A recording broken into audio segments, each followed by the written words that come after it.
I know the darkness firsthand. I had counseling and various suicide cries. I mean, if I wouldn't have called somebody, I probably would have died. It's a very dark place, and if I could help anyone to realize that that's not really where you want to be, I'm more than glad to help. I know that it's not a selfish act.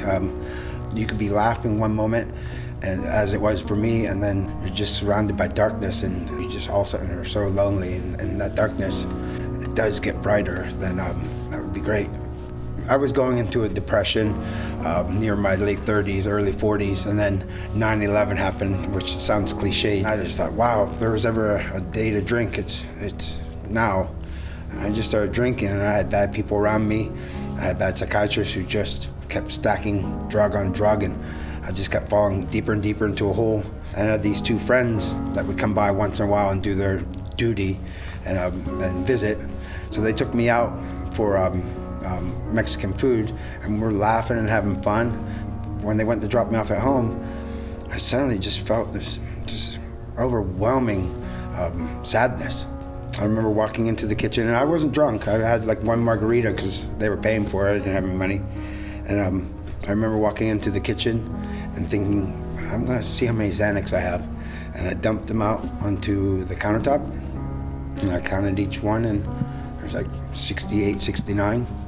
And I took them all, and then made myself a drink, and pat the dog, and just lay down on the couch, and that's really all I remember. And my uncle lived across the street from me, and the way I understood it is that he came over to the house to borrow something, and I didn't have a car, so there was no way of telling if I was home or not.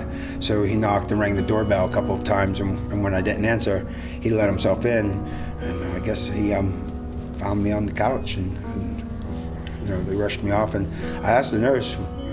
I had an IV in my arm, and I was locked up. I mean, it's against the law.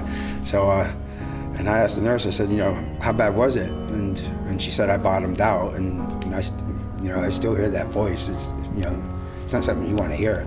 Everyone's path is different, but all I can say is that dark and that cold, it's universal, and you think it's bad now.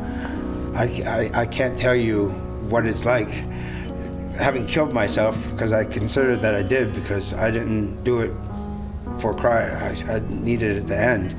And these past almost a decade now, 7 years, whatever it's been, have been the best years of my life. It's been a struggle, but growth is wonderful, and grow. Don't kill yourself, just grow. Just write, read, walk, just do something, because there's always something to take your mind off it, and it may not get better, but it always does, because you get better at coping. So no matter what the devil of life throws at you, the more you learn to cope, the better life is.